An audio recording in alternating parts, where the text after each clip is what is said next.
ജ്യോതിർഘോഷ്, ഈ നമ്മുടെ ക്രൈസ്തവ സഭയുടെ ഒരു പ്രധാന പുരോഹിതനായിട്ടുള്ള ജോസഫ് പാംബ്ലാനി, മാർ ജോസഫ് പാംബ്ലാനി എന്നാണ് അദ്ദേഹത്തിൻ്റെ പേര്. അദ്ദേഹം ഒരു പുതിയ ആരോപണം ഉന്നയിച്ചിരിക്കുകയാണ്. കേന്ദ്ര ഗവൺമെൻറ് ക്രൈസ്തവ സഭകൾക്ക് വരുന്ന ഫണ്ട് മുഴുവൻ തടഞ്ഞു വച്ചിരിക്കുന്നു. അതുപോലെ തന്നെ കേന്ദ്ര ഗവൺമെൻറ് ക്രൈസ്തവ സഭയുടെ പല വസ്തുക്കൾ, പ്രോപ്പർട്ടി മുഴുവൻ പിടിച്ചു വച്ചിരിക്കുകയാണ്. ഒരു കാരണവും നൽകാതെ അവരുടെ കസ്റ്റഡിയിൽ പിടിച്ചു വച്ചിരിക്കുകയാണ്. ഇത് തെറ്റായ നടപടിയാണ്. ഇതിന് എന്താ പറയുന്നത്, ഒരു വളരെ അടിയന്തരമായിട്ട് എന്തെങ്കിലും ഒരു നടപടി വേണ്ടതാണ് എന്നാണ് പറയുന്നത്. അപ്പം ഈ വിഷയം നമ്മുടെ വിദേശ contribution, foreign contribution regulation act, പുതിയൊരു ബില്ല് പാർലമെൻറ്റിൽ അവതരിപ്പിക്കാൻ പോകുന്നു. അതിനെ തുടർന്ന് ക്രൈസ്തവ സഭയ്ക്ക് മാത്രം, ഇന്ത്യയിൽ ക്രൈസ്തവ സഭ മാത്രം ഉന്നയിച്ചിരിക്കുന്ന ഒരു ഇഷ്യൂ ആണിത്. അങ്ങനെ ഈ വിദേശ പണം തടഞ്ഞു വയ്ക്കുകയോ അതല്ലെങ്കിൽ സഭയുടെ പ്രോപ്പർട്ടി, ഇന്ത്യയിൽ വളരെയധികം സ്വത്തുള്ള ഒരു പ്രസ്ഥാനമാണ് ക്രൈസ്തവ സഭ എന്ന് പറയുന്നത്. 10,000 ഹെക്ടർ ഭൂമി അവർക്ക് കേരളത്തിൽ തന്നെയുണ്ട്. അവർക്ക് തന്നെ അറിയില്ല എന്തോരം സ്ഥലം ഉണ്ടെന്നുള്ള വിവരം. അങ്ങനെ തടഞ്ഞു വച്ചിട്ടുണ്ടെങ്കിൽ അത് അറിയേണ്ടതല്ലേ? ജനങ്ങൾ നേരത്തെ തന്നെ അറിയേണ്ടതല്ലായിരുന്നു? അതിനെക്കുറിച്ച് നോട്ടീസ് പോലും കൊടുക്കാതെ, മുന്നറിയിപ്പ് പോലും കൊടുക്കാതെയാണ് അവരുടെ ഈ പ്രോപ്പർട്ടി പിടിച്ചെടുത്തിരിക്കുന്നതും അക്കൗണ്ട് തടഞ്ഞു വെച്ചിരിക്കുന്നതും എന്നാണ് പാംബ്ലാനി പറയുന്നത്. അല്ലാതെ പാംബ്ലാനിയുടെ ആ ഒരു പ്രസ്താവനയ്ക്കകത്ത് ഒരു ഒരു ഒരു സാങ്കേതിക പിഴവ് നമ്മൾ കാണുന്നത്. അപ്പോൾ അങ്ങനെ വാലിഡ് റീസൺസ് ഇല്ലാതെയാണ് അദ്ദേഹം പറഞ്ഞിരിക്കുന്നത്. അസറ്റ്സ് മരവിപ്പിക്കുകയും വസ്തുവകൾ പിടിച്ചെടുക്കുകയും ചെയ്തു എന്നാണ് പറഞ്ഞേക്കുന്നത്. എന്നിട്ട് വാലിഡ് റീസൺസ് പറയുന്നില്ല എന്നാണ് പറഞ്ഞത്. അപ്പോൾ അങ്ങനെയാണെങ്കിൽ അതിനെ ക്വസ്റ്റ്യൻ ചെയ്യേണ്ടതാണ്. അപ്പോൾ എന്തുകൊണ്ട്, ഏത് ആരോപണത്തിൻ്റെ അടിസ്ഥാനത്തിലാണ് ഈ അക്കൗണ്ട് ഫ്രീസ് ചെയ്തിരിക്കുന്നതെന്നും അതോടൊപ്പം തന്നെ ഈ വസ്തുക്കൾ പിടിച്ചെടുത്തെന്നുള്ളതും അത് പാംബ്ലാനി ഒന്ന് വ്യക്തമാക്കേണ്ടതായിരുന്നു. കാര്യം അത് ബേസ്ലെസ് ആണെന്നുണ്ടെങ്കിൽ ശരിക്കും പറഞ്ഞാൽ പൊതു സമൂഹത്തിനും മനസ്സിലാക്കാവുന്നതാണ്. പിന്നെ പാംബ്ലാനി എന്ന് പറയുന്ന സാധനം, പാംബ്ലാനി ഒരു താങ്കൾ ആദ്യം പറഞ്ഞതുപോലെ ഈ ബിഷപ്പിൻ്റെ മുമ്പിൽ മാർ ചേർക്കുന്നുണ്ടെങ്കിലും അദ്ദേഹം ഒരു കേരളത്തിലെ ഒരു മതപുരോഹിതൻ എന്നതിനേക്കാൾ ഉപരി ഒരു രാഷ്ട്രീയ കാരനോ അതല്ലെങ്കിൽ ഒരു കച്ചവടക്കാരൻ എന്ന് വേണമെങ്കിൽ നമുക്ക് പറയാവുന്ന വ്യക്തിയാണ്. അപ്പോൾ ഇവിടെ ഈ നമ്മുടെ ഈ FCRA ഇത് വരുന്ന സമയത്ത് ഇതിനെ ഇപ്പം ഒരു റിലീജിയസ് ബില്ലിൻ്റെ ഒരു പരിവേഷത്തിലേക്കാണ് ഇതിനെ കൊണ്ടുപോകുന്ന സംഗതി. കാര്യം ഇപ്പോൾ ഈ ക്രിസ്ത്യൻ സഭകൾ മാത്രമല്ല, ഇപ്പോൾ ഈ FCRA എന്നുള്ള വരുമ്പം തന്നെ പെട്ടെന്ന് എല്ലാവരുടെയും ഓർമ്മയിലേക്ക് വരുന്നത് ഈ ക്രിസ്ത്യൻ സഭകളാണ് വരുന്നത്, വിശേഷം കേരളത്തിൽ. ഈ ബില്ലിനകത്ത് പറഞ്ഞിരിക്കുന്ന സംഗതി, ഇതിനകത്ത് ഏറ്റവും വലിയൊരു അപകടകരമായിട്ട് ഈ ബില്ലിൻ്റെ പുതിയ ബില്ലിപ്പം ഹോൾഡ് ചെയ്ത് വെച്ചിരിക്കുകയാണ്. അതിനകത്ത് പറഞ്ഞിരിക്കുന്ന ഏറ്റവും വലിയൊരു ക്ലോസ് എല്ലാവർക്കും ബുദ്ധിമുട്ടുണ്ടാക്കുന്ന ഒറ്റ സംഗതിയേ ഉള്ളൂ അതിനകത്ത്. അതായത് ഇവിടെ ഈ വിദേശത്തു നിന്ന് സ്വീകരിക്കുന്ന പണം ഇവിടെ എന്തിനു വേണ്ടിയാണോ എന്തിനു വേണ്ടിയാണോ വാങ്ങിക്കുന്നത് അതിനു വേണ്ടി വിനിയോഗിക്കുക. അതാണ് ഈ അമെൻമെൻറ്റിൽ ഏറ്റവും വലിയൊരു കെണിയായിട്ട് എല്ലാവരും കാണുന്നത്. ഇപ്പോൾ ഉദാഹരണത്തിന് ഇവിടെ ഒരു സ്കൂള്, പിന്നെ ഒരു വിദ്യാഭ്യാസ സ്ഥാപനം മെച്ചപ്പെടുത്താൻ വേണ്ടിയിട്ടാണ് കുറച്ച് കാശ് കിട്ടുന്നുണ്ടെങ്കിൽ അതിനുവേണ്ടി അത് ചെലവഴിക്കണം. അത് ചെലവഴിക്കുന്നതിൽ വീഴ്ച വരുത്തുകയാണെന്നുണ്ടെങ്കിൽ വേണമെങ്കിൽ പ്രശ്നമാവും. അവിടെയാണ് ഈ ഫണ്ട് എങ്ങനെ വിനിയോഗിക്കപ്പെടുന്നു, ആ വിനിയോഗിക്കപ്പെടുന്നതിലേക്ക് കേന്ദ്ര സർക്കാരിൻ്റെ നോട്ടം വരുന്നു. ആ നോട്ടമാണ് ഇപ്പോൾ ഈ വിശേഷിച്ചും പല സംഘടനകൾക്കും ഒരു ബുദ്ധിമുട്ടായിട്ട് മാറുന്നത്. ഈ അമെൻമെൻറ്റ് ബില്ലിലെ ഏറ്റവും പ്രധാനപ്പെട്ട നിർദ്ദേശം അതായിരുന്നു. അതിനകത്ത് വീഴ്ച കണ്ടു കഴിഞ്ഞാൽ, ഉദാഹരണത്തിന് ഒരുപാട് സംഘടനകൾ ഇപ്പോൾ ഈ മൻമോഹൻ സിംഗിൻ്റെ ഗവൺമെൻറ്റിൻ്റെ കാലത്ത് തന്നെ ഒരുപാട് പിന്നെ നിയന്ത്രണങ്ങൾ കൊണ്ടുവന്നതാണ്. അതോടൊപ്പം തന്നെ ഒരുപാട് NGOകളെ ഒഴിവാക്കി തുടങ്ങിയിരുന്നു ആ സമയം മുതൽ. കാര്യം മറ്റേത് നമ്മൾ കണ്ടുമുട്ടുന്ന വ്യക്തികളിൽ 3 പേരെ കണ്ട ഒരാൾക്കൊരു NGO ഉണ്ടാകുന്നൊരവസ്ഥയായിരുന്നു. അത് പല NGO, അത് മുഴുവൻ നമ്മളുടെ ഈ കേരളത്തിലായിരുന്നു അതിൻ്റെ ഏറ്റവും കൂടുതൽ അംഗസംഖ്യ കൂടുതൽ. എന്തിനാ പറയുന്നത്, ചില സന്ദർഭങ്ങളിൽ ഈ നോ ഹോൺ ക്യാമ്പയിൻ വരുമായിരുന്നു വർഷാവർഷങ്ങളിൽ. അതായത് വാഹനങ്ങൾ ഹോൺ ചെയ്യാതിരിക്കുക. ഐഡിയൽ പറയുന്നത് ഗംഭീരമാണ്. അതായത് വാഹനങ്ങൾ ഇത്ര ഡെസിബലിൽ കൂടുതൽ ശബ്ദം ഉണ്ടാക്കരുത്, ചെവിക്ക് വലിയ പ്രശ്നം ഉണ്ടാക്കും, അത് കുട്ടികളുടെ ചെവിയാണെങ്കിൽ അത് വളരെ ഡാമേജ് വരുത്തും, ഗർഭിണികളുടെ ഉള്ളിൽ കിടക്കുന്ന കുഞ്ഞുങ്ങൾക്ക് പ്രശ്നം ഉണ്ടാക്കും. അതുകൊണ്ടൊരു നോ ഹോൺ ക്യാമ്പയിൻ വീക്കൊക്കെ ആയിട്ട് ആചരിക്കുക. അപ്പോൾ നമ്മൾ ഇതുവരെ കണ്ടിട്ടില്ലാത്തൊരു വ്യക്തിയെ ഏതെങ്കിലും ഒരു ചാനലിൽ വന്നിരുന്ന് ഈ നോ ഹോണിനെ കുറിച്ച് സംസാരിക്കും. ഇതുവരെ ജീവിതത്തിൽ വണ്ടി എടുത്തിട്ട് ഹോൺ അടിക്കാത്തൊരു വ്യക്തിയെ കുറിച്ചുള്ള ഒരു സ്റ്റോറി കൊണ്ട് അവതരിപ്പിക്കും. ഇതെല്ലാം ഈ ചാനലിലേക്ക് ഉപയോഗിച്ചിട്ടായിരുന്നു. പക്ഷേ ഇതെല്ലാം ഈ NGOs ഇത്തരം പകർവുകളിൽ നടത്തിയിട്ട് വമ്പൻ ഫണ്ട് തട്ടുക എന്നുള്ളൊരു പ്രക്രിയയായിരുന്നു. അത് അനുസ്യൂതം നടന്നുകൊണ്ടിരിക്കുക. അത് അമേരിക്കൻ സ്ട്രാറ്റജിയാണ്. അവരുടെ മാർക്കറ്റ് എക്സ്പാൻഡ് ചെയ്യാനുള്ള ഓരോരോ സ്ട്രാറ്റജിയുടെ ഭാഗമായിരുന്നു.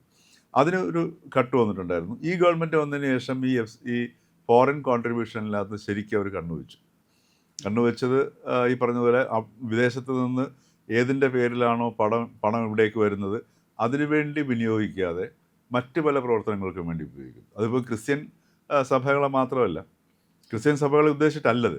കാര്യം ഒരുപാട് വിധ്വംസ പ്രവർത്തനങ്ങളിൽ ഏർപ്പെടുന്ന, രാജ്യദ്രോഹപരമായ കാര്യങ്ങളിൽ ഏർപ്പെടുന്ന ഒരുപാട് സംഘടനകളുണ്ട്.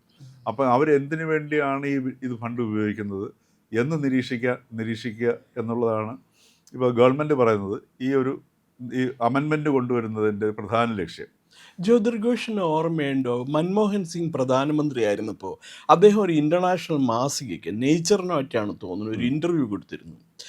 ഇവിടെ ഈ നോൺ ഗവൺമെൻറ്റൽ ഓർഗനൈസേഷൻ എന്ന പേരിൽ വർക്ക് ചെയ്യുന്ന സംഘടനകൾ വിദേശത്ത് നിന്നും പണം ശേഖരിച്ചിട്ട് കളക്ട് ചെയ്തിട്ട് ഇവിടെ കൊണ്ടുവന്ന് വികസന പ്രവർത്തനങ്ങൾക്കെതിരായിട്ട് ക്യാമ്പയിൻ നടത്താൻ ഉപയോഗിക്കുന്നുണ്ട്. അതിന് അദ്ദേഹം പറഞ്ഞത് പ്രധാനമായിട്ടും ഈ കൂടംകുളം ന്യൂക്ലിയർ പവർ പ്ലാന്റിനെതിരെ ഒരു people's movement for against nuclear energy എന്ന് പറഞ്ഞ് ഒരു സംഘടന ഉണ്ടാക്കി 24 മണിക്കൂറും വർക്ക് ചെയ്യുന്ന സംഘടന. ജ്യോതിർഘോഷ്, ഞാൻ അവിടെ പോയിട്ട് അത് റിപ്പോർട്ട് ചെയ്യാനായിട്ട് അവിടെ പോയിട്ടുണ്ട്. അവർക്ക് നമ്മുടെ പത്രങ്ങളിലൊക്കെ അറിയാലോ, 1 മണി 2 മണിയൊക്കെ കഴിഞ്ഞിട്ടുണ്ടെങ്കിൽ സാധാരണഗതിയിൽ പത്രം ഓഫീസ് അടയ്ക്കും, എല്ലാവരും വീട്ടിൽ പോകും എഡിഷൻ കഴിഞ്ഞിട്ട്. ഇതങ്ങനെയല്ല, 24 മണിക്കൂർ അവർ പ്രസ് റിലീസസ് ഇഷ്യൂ ചെയ്തുകൊണ്ടിരിക്കും, അപ്ഡേറ്റ് ചെയ്തുകൊണ്ടിരിക്കും. അത് മാത്രമല്ല, അവിടെ പോയി കുത്തിയിരിപ്പ് സമരം നടത്തുന്നുണ്ട് ഒരു പള്ളീൻ്റെ മുമ്പിൽ. അവിടെ നിന്നാണ് അതിൻ്റെ എപ്പി സെൻറ്റർ എന്ന് പറയുന്നത്, അതാണ് പ്രഭവ കേന്ദ്രം. ഈ പള്ളിയുടെ മുമ്പിലിരിക്കുന്ന എല്ലാവർക്കും ഒരു ദിവസം പോയി ഇരുന്ന് കഴിഞ്ഞിട്ടുണ്ടെങ്കിൽ 500 ഉറുപ്പ്യ കിട്ടും. 500 ഉറുപ്പ്യ മാത്രമല്ല, 3 നേരം ഭക്ഷണം വിത്ത് ഉച്ചയ്ക്ക് ബിരിയാണി, വൈകുന്നേരം ഒരു ബോട്ടിലും കിട്ടും. പോരാൻ നേരത്തെ 500 ഉറുപ്പ്യം തരും. ഇതെന്തിനാണെന്നറിയാമോ? ഈ കൂടംകുളത്ത് ന്യൂക്ലിയർ പവർ പ്ലാന്റ് വരാതിരിക്കാനായിട്ട്. ആൻഡ് അവിടെ വന്നിരിക്കുന്ന ആക്ടിവിസ്റ്റുകളിൽ കുറേ ഫോറിനേഴ്സും ഉണ്ടായിരുന്നു. അപ്പൊ ഇതെല്ലാം കണ്ടിട്ടാണ് മൻമോഹൻ സിംഗ് വളരെ ഗംഭീരമായിട്ട് അതിനെ എക്സ്പോസ് ചെയ്തിരുന്നു. പിന്നെ വേറൊരു കാര്യമുണ്ട്, ഈ കീഴടങ്ങിയ മാവോയിസ്റ്റുകൾ, അതുപോലെ നെക്സലൈറ്റുകൾ, അവരെ ചോദ്യം ചെയ്തപ്പോൾ അവർക്ക് കിട്ടുന്ന ഫണ്ട് മുഴുവൻ ഇങ്ങനെ വിദേശത്ത് നിന്ന് വരുന്ന ഫണ്ട്. അത് മാത്രമോ, ഈ ഫോറിൻ ഫണ്ട് ഇവരിലേക്ക് എത്തിച്ചു കൊടുക്കുന്നത് ആരാണെന്നറിയാമോ? പള്ളിയിലച്ചന്മാരാണ്. ഈ കേരളത്തിൽ നിന്ന് പോയിട്ടുള്ള പള്ളിയിലച്ചന്മാരും ഒറീസയിലെയും മധ്യപ്രദേശിലെയും ജാർഖണ്ഡിലെയും ഛത്തീസ്ഗഡിലെയും ഒക്കെ വനാന്തരങ്ങളിലും അതുപോലെ പിന്നോക്ക സ്ഥലങ്ങളിലും ജോലി ചെയ്യുന്നവരും മതപരിവർത്തനത്തിന് വേണ്ടിയിട്ടാണ് ഉപയോഗിക്കുന്നത്. 1977 മതപരിവർത്തന ബിൽ, OP ത്യാഗി അവതരിപ്പിച്ച ബില്ലിനെ എതിർത്ത് ഒരേ ഒരു വിഭാഗം ക്രിസ്ത്യാനികളായിരുന്നു. മദർ തെരേസ ഉൾപ്പെടെ അവരിവിടെ കുത്തിയിരിപ്പ് സത്യാഗ്രഹം നടത്തി. ആ ഗവൺമെൻറ് വീഴാനുള്ള പ്രധാന കാരണം ആ മതസ്വാതന്ത്ര്യ ബില്ലായിരുന്നു. അതിനകത്ത് ഇടപെട്ടത് ആരൊക്കെയാണ്? വത്തിക്കാൻ. അതിനകത്ത് ഇടപെട്ടത് വേറൊരാൾ, CIA, അവരൊക്കെ ഇടപെട്ടതാണ്. അപ്പോൾ അതിൻ്റെയൊക്കെ ഒരു തുടർച്ചയായിട്ടാണ് അന്ന് ഈ മതസ്വാതന്ത്ര്യ ബില്ല് അവതരിപ്പിച്ചപ്പോൾ സിഖ് മതക്കാർക്കോ ഇസ്ലാം സമുദായത്തിൽപ്പെട്ടവർക്കോ പാഴ്സികൾക്കോ ജൂതന്മാർക്കോ മറ്റ് ജൈനന്മാർക്കോ ഒന്നും ഒരു വിഷമം ഉണ്ടായിരുന്നില്ല. ക്രൈസ്തവർക്ക് മാത്രമേ വിഷമം ഉണ്ടായിരുന്നുള്ളൂ. അതിൽ അവർ അന്ന് പറഞ്ഞിരുന്നത് അത് ഭരണഘടനയുടെ നമുക്ക് നൽകുന്ന മൗലിക സ്വാതന്ത്ര്യങ്ങളുടെ വയലേഷനാണെന്നാണ് പറഞ്ഞത്. അന്ന് എല്ലാവരും കണ്ണടച്ച് വിശ്വസിച്ചു, ശരിയാന്ന്. നോക്കുമ്പോൾ നമ്മൾ ആ പുസ്തകമൊക്കെ എടുത്ത് ഭരണഘടനയുടെ മൗലിക അവകാശത്തിൽ പറയുമ്പോൾ ജ്യോതിർഘോഷിന് ഏത് മതത്തിലും വിശ്വസിക്കാനുള്ള സ്വാതന്ത്ര്യമുണ്ട്, ഏത് മതവും പ്രചരിപ്പിക്കാനുള്ള സ്വാതന്ത്ര്യമുണ്ട്. പക്ഷേ ജ്യോതിർഘോഷിന് ബലം ഉപയോഗിച്ച്, നിർബന്ധിച്ച്, ഭീഷണിപ്പെടുത്തി പൈസ തന്ന് എന്നെ ജ്യോതിർഘോഷിൻ്റെ മതത്തിലേക്ക് മാറ്റാനുള്ള സ്വാതന്ത്ര്യം നമ്മുടെ ഭരണഘടനയിലില്ല. ഇവർ നമ്മളെ പൊട്ടന്മാരാക്കുക, ഈ പള്ളിയിലച്ചന്മാർ.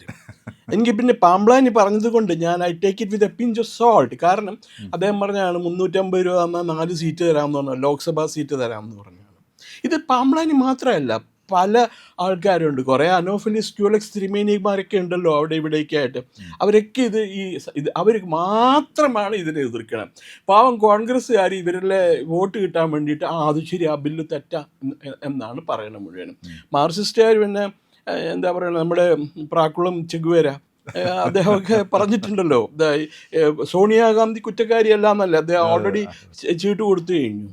അപ്പോൾ അവർ പറയുമ്പോൾ അതിന് എത്രയും വാലിഡിറ്റി കൊടുത്താൽ മതി നമുക്ക്. പക്ഷേ ഈ FCRA ആക്ട് അല്ല, FCRA ഇതിനകത്ത് ഇപ്പോൾ ഈ ഒരൊറ്റ, പക്ഷേ ഈ ഗവൺമെൻറ് കൊണ്ടുവരാൻ പോകുന്ന അമെൻമെൻറ്റ് അത് നമുക്ക് ഒരിക്കലും നിഷേധിക്കാൻ പറ്റത്തില്ല. കാരണം എന്ന് വെച്ചാൽ ഏത് ഉദ്ദേശത്തിനാണോ ഈ വിദേശത്ത് നിന്ന് ഫണ്ട് നമ്മൾ വാങ്ങും, വിദേശത്ത് നിന്ന് നമ്മൾ ഫണ്ട് വാങ്ങുമ്പോൾ അതിന് റീസൺ പറയുന്നത് എപ്പോഴും ഈ രാജ്യത്തെ ജനങ്ങളുടെ ഗുണത്തെയും മേന്മയും ഉദ്ദേശിച്ചിട്ടുള്ള സാധനങ്ങളായിരിക്കും. അപ്പോൾ അതിനു വേണ്ടി തന്നെ ചിലവാക്കുകയാണെങ്കിൽ അത് രാജ്യത്തിൻ്റെ പുരോഗതിയിലേക്ക് മാറും. ഇത് അതിന് ചിലവാകാതെ വന്ന് വെറ്റതിലും ചിലവാക്കുകയാണെന്നുണ്ടെങ്കിൽ പിടിവീഴും. അവിടെയാണ് ഈ പ്രശ്നം വരുന്നത്. അതുകൊണ്ടാണ് ഈ പല സംഘടനകളും ഈ FCRA അമെൻമെൻറ്റിനെ എതിർക്കാനുള്ള ഒരു പ്രധാന കാരണം. അത് ഇപ്പം ന്യായമായിട്ട് ഒരു ആവശ്യത്തിന് വരുന്നത്, ഇപ്പോൾ മറ്റുള്ള ഒരുപാട് സംഘടനകൾക്ക് ഈ FCR ഇത് ഫോറിൻ കോൺട്രിബ്യൂഷൻ കിട്ടുന്നുണ്ട്, ഇഷ്ടം പോലെ കിട്ടുന്നില്ലേ?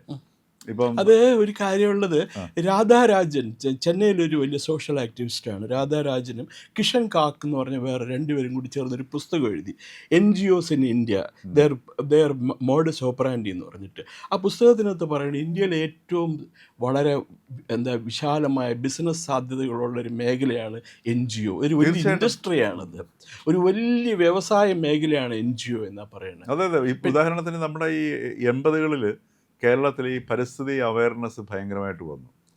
അതിനുശേഷം ഈ ഏറ്റവും വലിയൊരു ബിസിനസ്സായിട്ട് മാറി. ഈ കുറേ കപട പരിസ്ഥിതിവാദികൾ രംഗത്തേക്ക് വരികയും എന്ത് പ്രശ്നം വന്നു കഴിഞ്ഞാൽ ഒരു പരിസ്ഥിതി വിഷയം ഉന്നയിക്കുകയും ചെയ്തു. അങ്ങനെയാണ് ഈ കേരളത്തിലെ പരിസ്ഥിതി പ്രവർത്തനത്തിന് ഒരു ഭയങ്കര നെഗറ്റീവ് ഇമേജ് വരികയുണ്ടായി. ആരാണ് ശരിയായിട്ടുള്ള പരിസ്ഥിതി പ്രവർത്തകർ, ആരാണ് ഈ കപടരായിട്ടുള്ളവരെന്ന് അറിയാൻ പറ്റാത്തത്. അപ്പോൾ ഇതിനകത്തൊരു നല്ലൊരു ശതമാനത്തിന്, വളരെ നാമമാത്രമായ ആൾക്കാർ, ഈ സുഗതകുമാരി ടീച്ചർ അങ്ങനെയൊക്കെയുള്ള കുറേ ആൾക്കാരൊന്നും ഉണ്ടായിരുന്നു. അവരുടെ നേതൃത്വത്തിലാണ് ഈ മൂവ്മെൻറ്റ് ശക്തമായത്. അത് മാറ്റിക്കഴിഞ്ഞാൽ പിന്നീട് ഈ കൂണ് മുളയ്ക്കുന്നത് പോലെയായിരുന്നു കേരളത്തിൽ പരിസ്ഥിതി സംഘടനകൾ വന്നത്. ഇതെല്ലാം NGOs ആയിരുന്നു. ഇതെല്ലാം ഈ പറഞ്ഞ പോലെ എന്ത് വന്നു കഴിഞ്ഞാലും, ഒരു മരം റോഡിൽ വീഴുന്നത് നിൽക്കുന്നത് മുറിക്കാൻ പോയി കഴിഞ്ഞാൽ ഉടനെ തന്നെ ഈ മരം മരമാണ് പ്രകൃതി എന്നുള്ള, അല്ലെങ്കിൽ എൻവയോൺമെൻ്റ് എന്നുള്ള ഒരു ഇക്വേഷനിലേക്ക് പോലും ഇത് മാറ്റിക്കളഞ്ഞു. അതിനൊക്കെ മീഡിയയും അറിയാതെ അതിനൊക്കെ എന്താ പറയുക, അതിനൊക്കെ പിന്നെ താളം തുള്ളി എന്നുള്ളതാണ് ഒരു ദൗർഭാഗ്യകരമായ സംഗതി. നമ്മുടെ മുസ്ലിം ലീഗിൽ ഒരു MLA ഉണ്ടായിരുന്നു, ഭയങ്കര രസികനായിട്ടൊരു ഞാനത് പറയണില്ല, അങ്ങേക്ക് അറിയാം. അതുപോലെ വേറൊരു കാര്യമുണ്ട്, ഒറ്റ കാര്യം കൂടി ഞാനത് പറഞ്ഞിട്ട് നിർത്താം. ഈ ലോകത്തിലിപ്പോൾ 4ാമത്തെയോ ഒറ്റ എക്കണോമിയാണ് ഇന്ത്യ. ലോകത്തിലെ ഏറ്റവും സമ്പന്നമായ 4ാമത്തെ രാഷ്ട്രമാണ് ഇന്ത്യ. ഇന്ത്യക്ക് ഇങ്ങനെയുള്ള വിദേശ സഹായത്തിൻ്റെ ആവശ്യമുണ്ടോ യഥാർത്ഥത്തിൽ? ഇപ്പോൾ ഇവിടുത്തെ നമ്മുടെ നോൺ ഗവൺമെൻറ്റൽ ഓർഗനൈസേഷൻ്റേതായ ആൾക്കാരും ഈ പള്ളിയിൽ അച്ഛന്മാരും എല്ലാം പോയി കഴിഞ്ഞ് അവിടെ നിന്ന് വിദേശ സഹായം മേടിച്ചുകൊണ്ട് വരുമ്പോൾ നമ്മളൊക്കെ ശരിക്കും പറഞ്ഞാൽ ഒരു മലയാളം പ്രോവർബുണ്ട്, ഇലനക്കി പട്ടിയൻ്റെ കിറുനക്കി പട്ടികളായിട്ട് മാറും നമ്മളെന്നുള്ള ഒരു ചോദ്യം കൂടിയുണ്ട്. ഈ NGO എന്ന് പറഞ്ഞാൽ ഇതിൻ്റെ സ്വാധീനം എവിടെയാണെന്ന് ഞാൻ പറഞ്ഞുതരാം. ഒരു അഡ്മിറൽ രാമദാസ് ഉണ്ടായിരുന്നു ഇന്ത്യൻ നാവികസേനയ്ക്ക്. അയാൾ ഒരിക്കൽ ഇന്ത്യ 98 അണുബോംബ് പൊട്ടിച്ചു കഴിഞ്ഞപ്പോൾ അതിനെ എതിർക്കാനായിട്ട് ഏറ്റവും മുമ്പിൽ നിന്നിരുന്ന ഈ രാമദാസാണ്. അയാൾ റിട്ടയർ ആയി കഴിഞ്ഞതിന് ശേഷം. അപ്പോൾ അയാൾ എന്തുകൊണ്ടാണ് ഈ ന്യൂക്ലിയർ ബോംബിനെ എതിർക്കുന്നതും ഇന്ത്യ ഗവൺമെൻറ്റിനെ എതിർക്കുന്നതെന്ന് ചോദിച്ചപ്പോൾ വളരെ രസകരമായ ഒരു മറുപടിയാണ് കിട്ടിയത്. അയാളുടെ മകള് ഒരു അന്താരാഷ്ട്ര നോൺ ഗവൺമെൻറ്റൽ ഓർഗനൈസേഷൻ്റെ ഇന്ത്യൻ പ്രതിനിധിയാണ്, ഇന്ത്യൻ ഏജൻ്റാണ്. ആ ഫണ്ട് കളക്ട് നിർത്തിയതോടുകൂടി ഇവർക്ക് പണിയില്ലാതായി. This is the way our NGOs and our organizations are working. അപ്പോൾ ഈ പാമ്പ്ലാനിക്കൊന്ന് മാറ്റി പിടിക്കേണ്ടി വരും ഗിയറെന്ന് തോന്നുന്നു എനിക്ക്. അല്ല, പാമ്പ്ലാനി നമ്മൾ ഈ ലോഹ ഇട്ടതിൻ്റെ പേരിൽ പല സന്ദർഭങ്ങളിൽ, ഉദാഹരണത്തിന് വൈൽഡ് ലൈഫ് ഇഷ്യൂ വരുമ്പോഴത്തേക്കും, മാൻ ആനിമൽ കോൺഫ്ലിക്റ്റിൻ്റെ ഇഷ്യൂ വരുമ്പോഴത്തേക്കും, എല്ലാത്തിലും ഈ പാമ്പ്ലാനിയിൽ നമുക്ക് ഒരിക്കലും ഇതുവരെ കേൾക്കാൻ കഴിയാതിരുന്നത് ഒരു വൈദികൻ്റെ ഭാഷ ഇതുവരെ അദ്ദേഹത്തിൽ നിന്ന് കേൾക്കാൻ കഴിഞ്ഞിട്ടില്ല. അതാണ് പാമ്പ്ലാനി എന്ന് കേൾക്കുമ്പോൾ പെട്ടെന്ന് ഈ പറയുന്നത് പോലെ താല്പര്യങ്ങളുടെ രാഷ്ട്രീയത്തിൻ്റെ ഒരു ശബ്ദമായിട്ടാണ് നമ്മൾ കേൾക്കുന്നത്. അല്ലെങ്കിൽ ഒരു പൊളിറ്റിക്കൽ വീലർ ഡീലർ എന്ന് വേണേൽ പറയാം അദ്ദേഹത്തെ വേണമെങ്കിൽ, അല്ലേ? പ്രിയപ്പെട്ട പ്രേക്ഷകരെ, ഞങ്ങൾ ഇന്ത്യ ലൈവ് പതിപോലെ നമ്മൾ പറയുകയാണ്, മാധ്യമങ്ങളിൽ വരാത്ത, മറ്റു മാധ്യമങ്ങൾ പറയാത്ത വാർത്തകളാണ് നിങ്ങളുടെ മുന്നിലേക്ക് കൊണ്ടുവരുന്നത്. ഇത് പറയാൻ ഞങ്ങൾക്ക് പ്രേരണയും ശക്തിയും നിങ്ങളാണ്. നിങ്ങൾ ഞങ്ങളുടെ കൂടെ ഉണ്ടാവണം. ഞങ്ങളുടെ ചാനൽ സബ്സ്ക്രൈബ് ചെയ്യണം. നമുക്കൊരു ചാനൽ കൂടിയുണ്ട്, C4N, C4N മലയാളം. നമ്മൾ ഈ തെരഞ്ഞെടുപ്പൊക്കെ ആയതുകൊണ്ട് കൂടുതൽ വാർത്തകൾ നമ്മുടെ ഈ പ്ലാറ്റ്ഫോമിൽ തന്നെ കൊടുക്കാൻ കഴിയാത്തതുകൊണ്ടാണ് C4Nൽ പുതിയ വാർത്തകൾ കൊടുക്കുന്നത്. അപ്പോൾ ആ ചാനലും കൂടി ഒന്ന് സബ്സ്ക്രൈബ് ചെയ്യണം. ഇന്ത്യ ലൈവ് ഉറപ്പായിട്ടും ചെയ്യണം. C4N കൂടെ, C4N, C എന്ന് പറഞ്ഞാൽ ക്രെഡിബിൾ, ഫോർ എൻ നേഷൻ, രാജ്യം. നമ്മുടെ രാജ്യത്തിന് വേണ്ടിയാണ്. രാജ്യം വിട്ട് ഒരു കാര്യവും ഇന്ത്യ ലൈവിനില്ല. അതുകൊണ്ട് ഞങ്ങളുടെ കൂടെ ഉണ്ടാവണം എന്നുകൂടി അഭ്യർത്ഥിക്കുന്നു.